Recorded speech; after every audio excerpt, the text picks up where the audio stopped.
पहले चरण का मतदान भी हो गया है, लेकिन अभी भी राज्य की कई चर्चित लोकसभा सीटों पर प्रत्याशियों का इंतजार खत्म नहीं हुआ।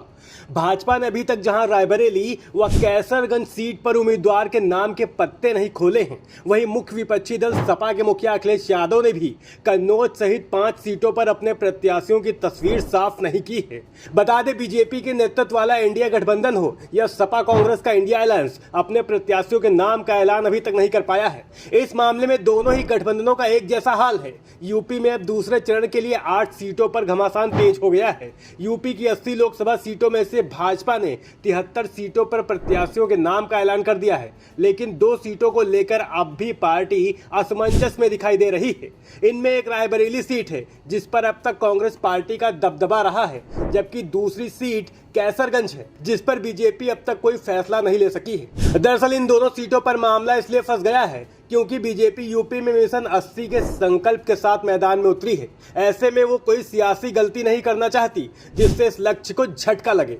बीजेपी यहां जिताऊ प्रत्याशी पर दांव लगाना चाहती है। रायबरेली को लेकर कई नामों पर चर्चा हो रही है, लेकिन कैसरगंज में ब्रजभूषण शरण सिंह अपने नाम पर अड़ गए हैं।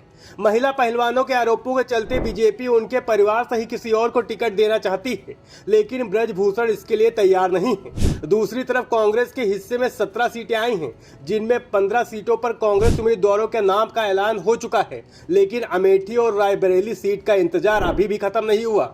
हालांकि चर्चा है कि अमेठी से राहुल गांधी और रायबरेली से प्रियंका गांधी चुनाव लड़ सकते हैं। जल्द ही इसका ऐलान भी हो सकता है। वहीं आपको बता दें, लोकसभा चुनाव के लिए 7 चरण में देश में मतदान होने हैं। पहले चरण के लिए देश की 21 राज्यों की 102 सीटों पर लगभग 64% वोट डाले गए।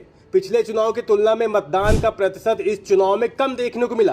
पिछले चुनाव में लगभग 70% मतदान हुए थे। कम वोटिंग के क्या हो सकते हैं परिणाम? बीजेपी की तरफ से मिशन 370 को लेकर यह माना जा रहा था कि बीजेपी अपने मजबूत राज्य यूपी, बिहार, राजस्थान, मध्य प्रदेश में पहले से ही बेहतर हालत में है।